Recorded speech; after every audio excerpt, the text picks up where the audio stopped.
Hello, welcome to the month of July, and we are back again for another episode of the News Dash. And today we have none other than Lucas with us. Hello. And Lucas has been a familiar face to all right now. And we have already reached the month of July. Yes, we have. So fast, when we first started this entire Singapore's Real Estate Explained YouTube channel, right? It started off as a podcast last year when we were interviewed on Night 7, right? And when Chris and I decided to start this, I think this year, March, we said that, let's try to hit like maybe 2 videos a month.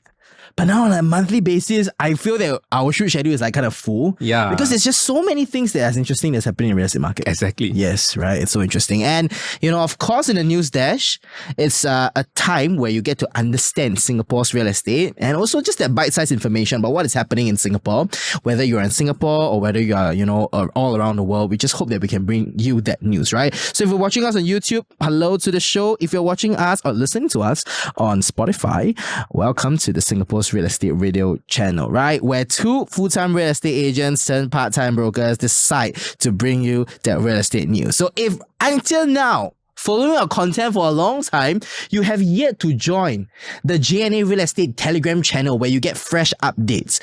We have 1,279 subscribers, all thanks to all of you. The link is going to be right here. The QR code is good. Just take out your phone. Okay, right now, take out your phone. All right, scan it.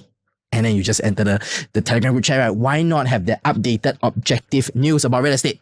I think that's interesting. And number 2, if you have any queries, which a lot of you have been reaching out, right? We're so blessed by all of you. Just contact this WhatsApp number over here. It's a shout out to our central JNA Real Estate number where you can ask any questions that you may have a consultation with an investment team, have a consultation with a sell side team, have a consultation with the leasing team, or even if you're our ultra client, we can arrange a consultation with the capital markets team as well. Yeah. So, all of this production right behind us, right, it's always done up by an amazing production team, that's led by JM himself, right? So if you wonder who JM is, right, just ask us, we will introduce you to who this amazing guy is, right? And behind all the webinars as well. So, if you really love what you're saying, what you're hearing, give us some comments. We always want to improve as a team. And let's just go straight into the news on the 28th of June to 4th July 2023. Yes, and it has finally happened. Yes. Private housing market shows a decline. Yay! The first time we checked was Singapore was number 1 most expensive, right? I don't know the shape for this one. Okay, it's good for buyers. Yeah. But this, of course, is for quarter 2, 2023. Yes, right? Yes. It hasn't declined by much, 0.4%. Yeah, not much. But it's something. Yes. After 12 consecutive quarters of growth. Insane, right? 12 consecutive quarters. That's what, 3 years? It's crazy, yeah. The first time it decreased was since the first quarter of 2020, and that was immediately post-pandemic, where the decline was also less than 1%, and you can see that in 2020 prices of non-landed properties declined marginally, and prices of landed properties experienced the smallest gain in 2 years. However, what happened after that for landed properties and non-landed properties, right, till 2023, where we are at right now, you can see that there was a sharp gain, right, a sharp increase, right. So they say that the decline in non-landed property prices was driven by properties in the RCR region, right, where prices fell by 2.6% in the second quarter of 2023. While transaction volume has increased, caution is advised when interpreting the flash estimate. So what are your first thoughts to this? I feel like the cooling measures and the rising interest rates have kind of taken effect. Yes. Yeah. Because at first the Fed said they were going to take a pause, right? Yes. And then they announced 2 more. 2 more. Yeah. Right? Interest rates at this point of time, I think people are just saying, what's this 2 more going to be? Yes. Right? Yes. So they're taking a pause. Yeah, but I don't think it will be a long straight pause. down decline. Straight dip, right? Yeah. So fundamentally, what Lucas mentioned is absolutely accurate, right? There's only going to be a crash in property prices if there's a property bubble that is formed. And our analysts are always looking at whether there's a bubble forming, because once there's a bubble forming, we'll tell our buyers to wait out and wait for it to burst. And if you have attended our past 2 webinars, right, where, Chris and I shared like 3 hours per webinar. I think the first one was 3, the second one was like maybe 2.5, right? We talked a little bit about the fundamentals of Singapore's real estate and whether such news, right, should it actually be something of concern? Yeah. And the truth be told, it's not, right? But it's true. Right now, with the interest rates announcing, right, that they're going to be hiked another 2 more times by the end of this year. We have some institutional investors who has written off this year. They're not going to enter into anything. They are afraid of, crashing in prices, specifically in the industrial and commercial asset area, and they are holding on to next year. But our retail investors, I was just talking to Chris before this, looking through the News Dash slides, and we're just saying that, on average, our listings in the core central region are actually moving faster than last year, right? Even post ABSD, rentals are flying off the shelf. Congratulations, just secured a rental today, just before the shoot, right? In the core central region, close to $8,000 rental. And not only that, the mass market homes that we have been selling, right, has been off the shelves within the first week or 2 weeks, right? We are seeing a healthy demand, right? But of course, people are more conservative. So ultimately, when it comes to real estate investments, right, it's not about timing the market. That's a bonus. It's about the time you have in the market. However, when you enter the market, be very stringent and prudent with your investment metric and philosophies. This is very important, right? Every single year, JNA Real Estate changes our investment philosophy because the market is just so dynamic, right? And last year, 3 years ago, our clients bought a lot of new launches. They made a lot of money, right? With one of our clients making close to $1 million. They're just in their mid-30s, right? And now, right, we are entering a lot more into the resale market because there's so many opportunities there that we're seeing, right? All right, great. Next up, not so good news to our mass market individuals and my friends who are, a lot of them are looking to buy the HDB now, HDB resale or BTOs, Yeah, so the HDB resale market increases 1.4% quarter on quarter in the second quarter of 2023. Yeah, so there's actually a higher demand for resale HDB nowadays, even though there's a cooling measure where Singaporeans can't sell their private property, a condo, and then buy a HDB immediately, right? But it doesn't affect 55-year-olds. Yes. But interestingly, this has created a demand for the 55-year-olds to sell their condos and buy like 4-room HDBs. Absolutely, right. And one thing that's so interesting to see is that this is the 13th consecutive quarter of growth, but it's still lower than the average quarterly growth last year, when there were a lot of, news about how construction is going to get delayed, BTOs, you have to wait. Some people waited 7 to 8 years for a BTO, right? But the fun fact here is this. As Singapore's market increase in totality, right? And as you see private properties rising, right? There is the upward pull to HDB prices, definitely, right? Because if you are a HDB seller, you're seeing that private sellers are selling way higher than the per square foot they use common. You will want to increase their PSF. But of course, HDBs being an affordable housing option that is governed by of course our government, right? They want to make sure that the valuation metric, is stringent, right? And that's the reason why, HDBs has never been an asset where you can see crazy gains, right? And I have a lot of friends who have been coming up to me this year, all the millennials, right? They're saying, Javi, should I go for this BTO? There is an increase in confidence of people on the ground going for BTOs rather than resale. And that, I think, is the reason why the transaction volume actually declined by 3.9% quarter on quarter. Yeah. And I think what's interesting as well is that the transaction volume is actually lower. So right now, I think where we're seeing the HDB market, right, is there's a price difference between the seller's expectation and the buyer's willingness to come in. Absolutely. So if you're asking us to predict where HDB prices will go, we don't know because the battle is still going on right now. Yes, absolutely. See who gets to pull the end of the rope even harder. If the sellers can wait out a little bit more, the buyers will have snapped. The buyers wait out a little more, the sellers will start cooling down, right? And this is the interesting part about Singapore's real estate. But I got to say one thing, right? I'm going to get hate comments for this, definitely, right? But the Singapore government is doing a great job in increasing the speed of BTO being built. The quality of BTOs right now, except for some red flats that we see online, right, may not be the best, but the quality of BTOs now, I just went to Ronnie's BTO and it's amazing. It's so beautiful, right? I will see myself being able to retire there. It's a beautiful place, right? So kudos to the Singapore government who is thinking on their feet how to make sure that Singapore's property prices, where 80% of the housing supply is at, which is the HDB market, remains regulated and remains conservative. All right. So of course, HDB, that's it. Let's go on. So if you have yet to watch our new launch review on Grand Dunman, you have to watch it because we are very objective, sometimes abrasive about new launch developments. And we have viewed the 2-bedroom layout, the 2-bedroom plus study layout, and the 2-bedroom dual key layout. That's interesting. So we have our opinions there, but it wasn't a surprise to us that it drew 10,000 visitors. Tell me more about this news. Well, congratulations to Sing Hai. Absolutely. And I think it's interesting. The angle that they're taking with the 2 bedrooms and the dual keys is very interesting. So that might have been what draws the interest, but we have yet to see by this weekend how many checks actually come in. I got to be very honest with everybody here. When Grand Dunman was first launched, we expected, the prices are not out yet. There's an indicative of prices. 10,000 visitors isn't the best, thing for all consumers because it shows a spike in demand, crazy demand. But just to clarify, 10,000 visitors doesn't mean 10,000 buyers. Yeah. It means potentially 7,000 agents. Some of them are just there seeing 8,000 agents and 2,000 buyers. There's always things like this.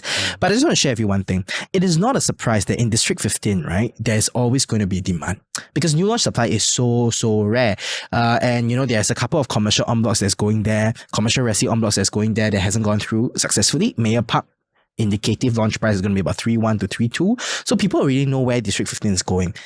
District 15 used to be the rich man enclave before D9, 10, 11 was developed by, of course, our forefathers, right? And one of them being Far East, right? And then slowly people went back to D9, 10, 11. And a lot of our clients sold their D9, 10 properties wanting to go to D15 because seaside living in Singapore is just something that's different. And that's why there's so much demand. However, there's a cautionary note over here. When we saw District 15 Grand Dunman's floor plan, we actually held our horses back a little bit. Yeah. And also hearing off-market news on the ground, we also held our horses back a little and we pivoted a lot of our buyers to another new launch project, which we are very certain the pricing is so good, right? We're not going to talk about the new launch project here, but if you're interested, you can let us know. So yeah, great job, right, Grand Dunman on opening weekend. Good job. Yeah, but not so good news for our next news, which is Pinetree Hill, right? It's very bad, the news. I don't know why. I love Pinetree Hill. Please go and see Pinetree Hill. It's a very nice project. And that's the reason why Lucas is very strong in selling, very strong in leasing, but still not in our investment team yet.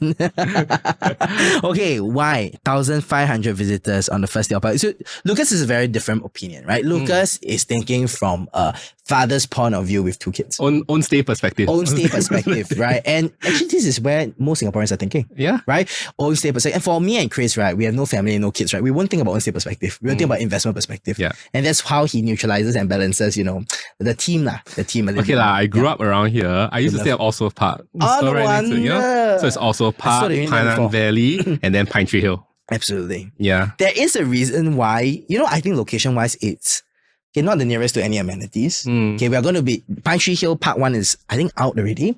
We'll be shooting Part 2 right after this.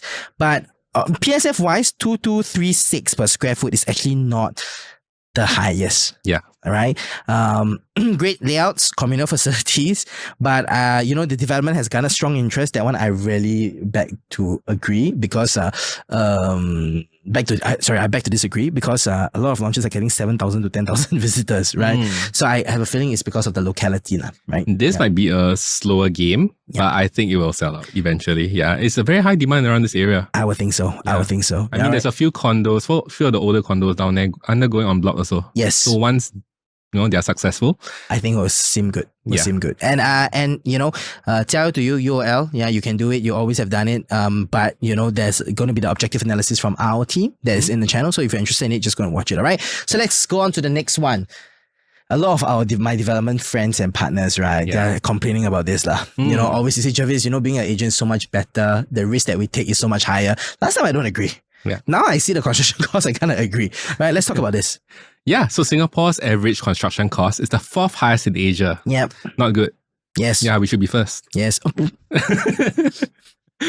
Sorry, I didn't find out if those are listening on Spotify. I just choked on my words. Yes, okay.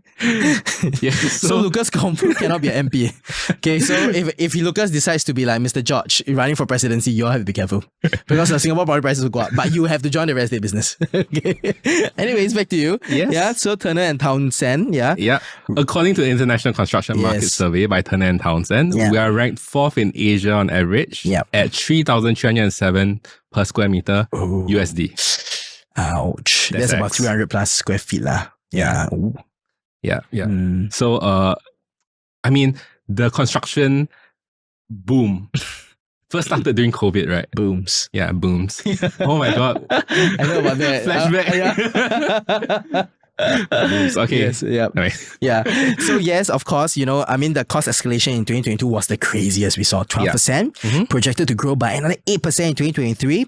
And I guess the thing about this is that, construction is actually, it's not just, building, right? There's the materials, there's the labor costs, the levy that to pay, all the way down to the even, procuring the different kinds of things that they require in a particular project. And cost of living is increasing. Yeah.